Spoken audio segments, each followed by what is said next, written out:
की एडवाइजर दीदी। आज मैं आप लोगों को LIC की पॉलिसी बेचने का, वो भी पर डे एक पॉलिसी बेचने का कुछ ट्रिक बताऊंगी जो शायद आप लोगों को काम में आए। आज के टाइम में क्या है कि LIC के इतने ज़्यादा एजेंट हो गए हैं कि मार्केट में मान के चले कि बहुत ज़्यादा कंपटीशन है इस चीज़ का, पर जो डटा रहा वो आगे जाएगा ही जाएगा। तो चलिए स्टार्ट करते हैं वीडियो और मैं आपको बताती हूँ कुछ आसान तरीके। सबसे पहले तो आपको एक डायरी मेंटेन करनी है, ठीक। दूसरा काम आपको ये करना है कि डेली आपको 20 से 25 लोगों को कॉल करना है। मानते हैं कि 20 से 25 लोगों को जब आप कॉल करेंगे तो होगा क्या कि ये तो फिक्स है कि 20 लोग उसमें से आपको ना ही कहेंगे। 5 लोग हो सके आपको कह दे कि ठीक है हम सोचेंगे, आपको बताएंगे। उसमें से अगर एक पर्सन आपसे कह दे कि हाँ भाई मुझे बीमा कराना है या मुझे पॉलिसी लेनी है, लेकिन फिर भी आप उन जो 24 लोग बचे हुए हैं उनको आपको इग्नोर नहीं करना है। अगर उसमें मान लीजिए कुछ लोग आपसे ये कह देते हैं कि नहीं मुझे बीमा नहीं लेना है या मुझे नहीं कराना है, तब आप वहाँ पे क्या करेंगे? तब आप उनके नंबर को हटा सकते हैं। बट अगर मान लीजिए 25 में से 20 लोग ऐसा कहते हैं और 5 लोग बचे हुए लोग हैं जो आपसे ये कहते हैं कि ठीक हम आपको सोच के बताएंगे या फिर हम आपको अगले महीने बताएंगे या फिर आप मुझे समझा दीजिए, तो आपको करना क्या है? उन लोगों का नंबर डायरी में नोट करना है और जब भी आप उनसे बात करिए तो ये चीज़ ज़रूर उनसे पूछ लीजिए कि सर या मैम जो भी रहे, आप उनसे ये ज़रूर पूछ लीजिए कि सर आपको मैं दोबारा कब कॉल करूँ, किस टाइम का कॉल करूँ, किस डेट में कॉल करूँ। तो आपको करना क्या है, जब वो जो भी डेट या टाइम बताते हैं उस डेट और टाइम को मोबाइल नंबर के साथ आपको डायरी में लिख लेना है और ये काम आपको पर डे करना है। अब आप ये सोचेंगे कि पर डे हम 20 या 25 नंबर कहाँ से पाएंगे, तो ये भी सोचने वाली बात तो है ही कि इंसान 20 और 25 मोबाइल नंबर कहाँ से पाएगा। तो इसके लिए आपको क्या करना है, लोगों से सबसे ज़्यादा जुड़ना है। जैसे कि आप फेसबुक पे लोगों से जुड़िए, इंस्टाग्राम पे लोगों से जुड़िए, उनसे बातें करिए। जब आप LIC के एजेंट बनते हैं तो होता क्या है, ये आपकी एक परमानेंट जॉब नहीं होती है, ये आपकी एक पार्ट टाइम जॉब है। लेकिन जब आपको पता होगा, जब आपकी पॉलिसियाँ बिकती हैं तो आपको अच्छा खासा कमीशन इस पे मिलता है। तो होता क्या है कि आप जब भी आपके पास जो भी टाइम बचे उसमें लोगों से फेसबुक पे जुड़िए, जो भी आपके नज़दीक में है या कुछ दूरी पे है जहाँ तक आप जा सकते हैं और उनसे जाके मिल सकते हैं। लोगों से फेसबुक के थ्रू उनसे बातें करिए, उनका मोबाइल नंबर लीजिए, इंस्टाग्राम पे लोगों से बातचीत करिए। बट सबसे पहले ध्यान ये रखिए कि आप डायरेक्ट किसी से भी बीमा के बारे में बात नहीं करिएगा, क्योंकि पॉलिसियाँ तो हर इंसान लेता है लेकिन उसके नाम से लोग इतना भागते हैं कि ये तो एक एजेंट ही जानता है कि अगर उसको किसी का बीमा करना है तो उसको कितनी उसके लिए मशक्कत करनी पड़ती है। बहुत कम ही लोग ऐसे हैं जो कि आसानी से पॉलिसियाँ ले लेते हैं। नहीं तो फिर होता क्या है कि लेकिन आपको हिम्मत नहीं हारनी है। तो होगा क्या, यहाँ से आप कुछ नंबर कलेक्ट कर सकते हैं। फिर आपके जो भी सर्कल में, फ्रेंड सर्कल में जो भी लोग होंगे, आपके फ्रेंड वगैरह होंगे 10, 15, 20, 25 जो भी होंगे, आप उनसे मिलिए और उनसे बताइए कि भाई मैंने LIC में मैंने एजेंसी ले रखी है, अब मैं ये काम कर रहा हूँ, तो भाई तुम्हारे भी परिचय में जो लोग भी हैं मुझे बस उनका नंबर दे दो। होगा क्या कि वो हो सके कि आदमी आपको नंबर देने से हिचकिचाए, बट आप वहाँ यही कहना है आपको कि मैं उनके पास सिर्फ ओनली पॉलिसी के लिए ही कॉल करूँगा। अगर वो पॉलिसी के लिए मना कर देते हैं तो हम उनके पास दोबारा कॉल नहीं करेंगे या उनको परेशान नहीं करेंगे। तो ऐसे करके आप होगा क्या कि लोगों से नंबर ले सकते हैं, ठीक। तो होगा क्या कि ये चीज़ आपको समझ में आ गई होगी कि 20 से 25 आपको डेली पर डे कॉल करना ही करना है। और फेसबुक और इंस्टाग्राम जो भी आपके पास हो, व्हाट्सएप हो, हर जगह से नंबर निकालिए।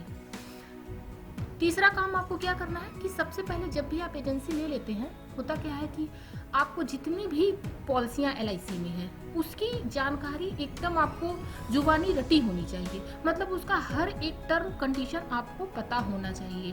ऐसा नहीं कि आप किसी के पास जाइए और उसको पॉलिसी समझाइए और वो आपसे क्रॉस क्वेश्चन करता है तो आप उसका आंसर नहीं अगर दे पाएंगे तो होगा क्या, वो इंसान तुरंत समझ जाएगा कि ये बंदा अभी अच्छे से, इसको इस चीज़ की नॉलेज नहीं है।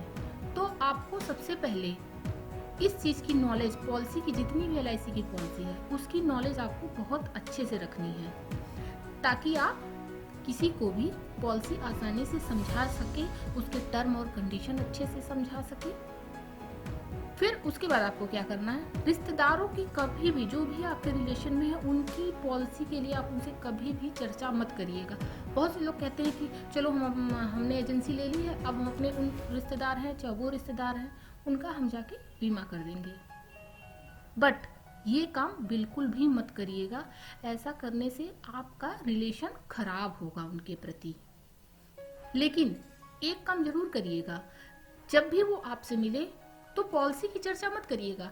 आप उनसे ये कहिएगा कि आपने जो भी पॉलिसियां ले रखी हैं, भाई हर कोई आज के टाइम में LIC की पॉलिसी ले रखा है, तो उनको पॉलिसी के जो भी नया पॉलिसी आया हो उसके बारे में उनको बस जानकारी दीजिएगा। कभी ये मत कहिएगा कि फोर्स मत करिएगा कि पॉलिसी लीजिए, क्योंकि ऐसे लोग फिर आपसे बचने लगते हैं और भागने लगते हैं। और उनको जो भी पॉलिसी से संबंधित परेशानी हो, आप उनसे कहिए कि आप खुल के हमसे कह सकते हैं, आपको अगर कोई भी पॉलिसी में दिक्कत आए तो आप लोन लेना हुआ, या फिर आपका मोबाइल नंबर उससे अटैच नहीं है, आधार कार्ड नहीं अटैच है, तो आप हमसे कहिए, हम आपका काम करा देंगे। होगा क्या, अगर आप उनका काम ये कराते हैं तो अगला इंसान जरूर सोचेगा कि भाई अगला मेरे साथ इतना कर रहा है तो जरूर हमें उसको एक ना एक बीमा अगर वो लेना चाहेगा तो आप ही से लेगा, वो तुरंत आपसे कांटेक्ट करेगा। तो वहाँ पे आपको फोर्स करने की जरूरत नहीं पड़ेगी।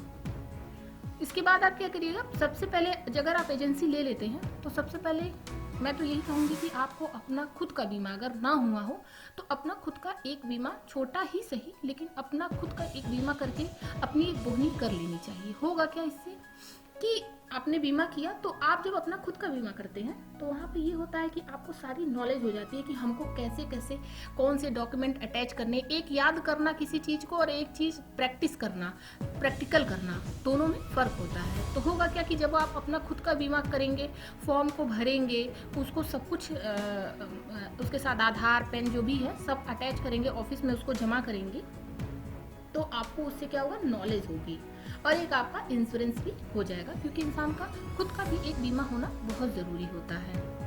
और लोगों से मिलिए जितना ज़्यादा हो सके, फ़ोन से तो आप बात करिए, उसके अलावा लोगों से मिलिए जाके, और उन पे ये नहीं कि डायरेक्ट आप किसी से मिलिए तो उनसे तुरंत पॉलिसी की बात करिए, उनके परिवार के बारे में जानिए, उनकी आर्थिक स्थिति जानिए कि उनकी क्या कंडीशन है, वो बीमा लेने के लायक है या नहीं है, या फिर वो कितने तक का बीमा ले सकते हैं, छोटा अमाउंट का। क्योंकि LIC में तो आप जानते ही हैं 350 रुपये से स्टार्ट है पॉलिसियाँ, महीने की 350 से स्टार्ट है, और जितने तक का कोई लिमिट नहीं है। आदमी 1 करोड़ का कराए, 1.5 करोड़ का कराए, मतलब उसकी कोई लिमिट नहीं है। तो आप उस अनुसार, अब कभी ये मत सोचिए कि छोटी पॉलिसियाँ कराने पे मुझे कमीशन कम मिलेगा, ये सोच कभी भी मत रखिएगा। छोटी पॉलिसियाँ भी करिए, बड़ी पॉलिसियाँ भी करिए, जो जैसा हो उसको उस हिसाब से पॉलिसी दीजिए और किसी के ऊपर कभी फोर्स मत करिए।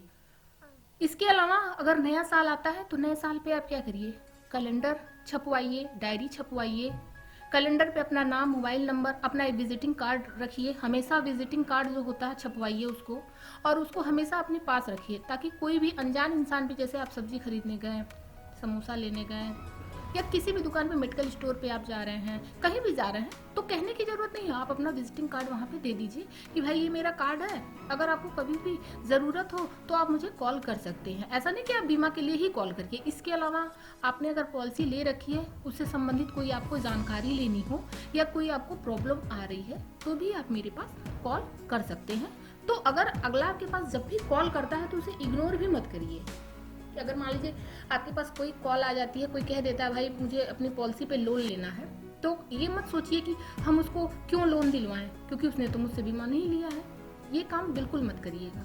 अगर आप किसी की जब हेल्प करेंगे, होता क्या है कि अगर वो खुद आपसे बीमा नहीं लेगा, लेकिन 2-4 लोगों से कहेगा, और ज़रूर उसके मन में थोड़ी सी तो भावना जागेगी कि अगला इंसान मेरे लिए काम कर रहा, तो हमें ज़रूर उसको 1-2 बीमा यहाँ वहाँ से दिलवा देना चाहिए। तो होता क्या है, ऐसे आपके जो क्षेत्र हैं ना वो बढ़ते जाएंगे। इसके अलावा एक काम ये भी आप लोग करिएगा कि आप आपके जो भी कस्टमर बन जाते हैं या फिर जिनसे आपका ये हो जाता है कि सर हम आपसे भाई कुछ टाइम बाद बीमा करवाएंगे या 1-2 महीने बाद करवाएंगे, तो वो तो आप डायरी में मेंटेन करते रहिएगा। बाकी उनका बर्थडे ज़रूर उनसे पूछिएगा कि सर आपका बर्थडे या एनिवर्सरी कब पड़ती है, तो वो भी अगर आप डायरी में नोट कर लीजिएगा और उस टाइम उन्हें विश करिएगा। तो होता क्या है कि मान लीजिए किसी का बर्थडे अगले महीने पड़ रहा है और बट उन्होंने आपको डेट क्या है 2 या 3 महीने बाद की दे रखी है, तो उस बीच अगर आप उनको जब विश करते हैं तो उन्हें एक रिमाइंडर, उनके दिमाग में एक रिमाइंडर आ जाता है कि अच्छा इस इंसान से मेरी बीमा के लिए बात हुई थी। वरना तो इतने सारे एजेंट हैं कि एक कस्टमर के पास आप अगर जा रहे हैं तो उसके पास 10 लोग और जाते हैं और उसको कई तरह के ऑफर भी देते हैं। तो होता क्या है, अगर आप उनसे लगातार टच में रहेंगे तो कहीं इधर उधर वो जाते नहीं है, कम से कम उनको याद रहता है कि चलो अगला इंसान हमें विश कर रहा है या फिर हमें याद कर रहा है तो हमको भी उन्हीं को ही बीमा देना चाहिए। तो यहाँ पे वो आपकी पॉलिसियाँ क्या होती है, आपके हाथ से नहीं जाती हैं।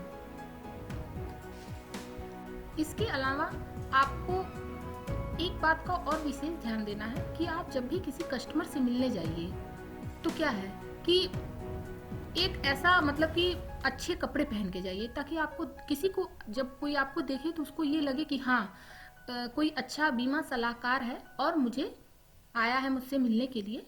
तो इस चीज़ का विशेष ध्यान अपने कपड़ों के ऊपर मतलब विशेष ध्यान रखिएगा कि कहीं भी जाइए तो कपड़े मेंटेन करके जाइए और अच्छे कपड़े पहन के जाइए। इसका बहुत प्रभाव पड़ता है आपके बीमे पे। इस तरह से आप मतलब इतने सारे अगर काम आप करते हैं, देखिए कोई भी काम आज के टाइम में कठिन नहीं होता है, लेकिन इतने सारे काम अगर आप करते हैं तो ज़रूर ही आपको सफलता। अगर आपको मेरी ये वीडियो पसंद आई हो तो please like, share and subscribe. LIC से संबंधित किसी अन्य जानकारी के लिए कमेंट बॉक्स में कमेंट करें। और जो मैंने ये वीडियो आज बनाई है, इस नियम को फॉलो करने से अगर आपको कोई फ़ायदा होता है तो कमेंट बॉक्स में मुझे ज़रूर बताइएगा। Thank you.